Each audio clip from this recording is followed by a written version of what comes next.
Knoxville, Iowa is the sprint car capital of the world and also home to 360 sprint car driver Jamie Ball.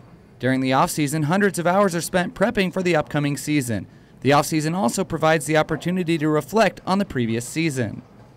It gives you a chance to review your operation and your team and kind of make changes where you see fit from things that didn't quite go as planned the year before. So just kind of help yourself doing better preparation. As long as you're prepared, you don't feel as much pressure. So we try to be as prepared as possible.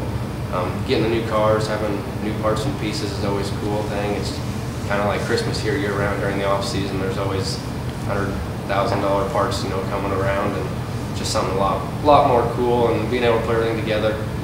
Our operation's kind of a family and friends type of deal. So I get to spend a lot of time in the shop with my dad, and some of my best friends work on the crew with us. During the 2012 season, Anthony Miller joined the team and has been learning the ins and outs of sprint cars ever since. This is my actual first year of actually getting into this stuff, so I'm still learning.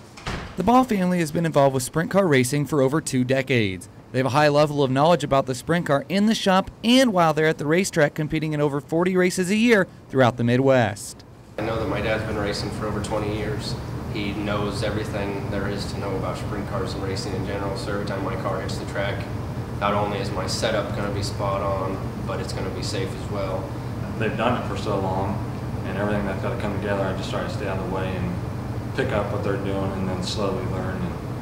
Shocks are one of the most important parts on the race car. Selecting the right shock package can be the difference between picking up the win or going home in 5th place.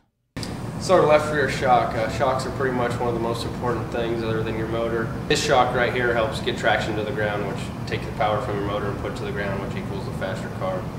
Shocks are the biggest thing in your setup, and it's also the most simple thing to change. You could change a whole set of shocks, which is 4 shocks on your car in a matter of probably a minute. In the next couple of weeks, this Bear sprint car is going to look like an actual sprint car with the top wing, the nose wing, and all the panels on the race car and be ready to hit the dirt at the Knoxville Raceway and hit speeds up to 140 miles an hour. For UNI TV, I'm Blake Anderson.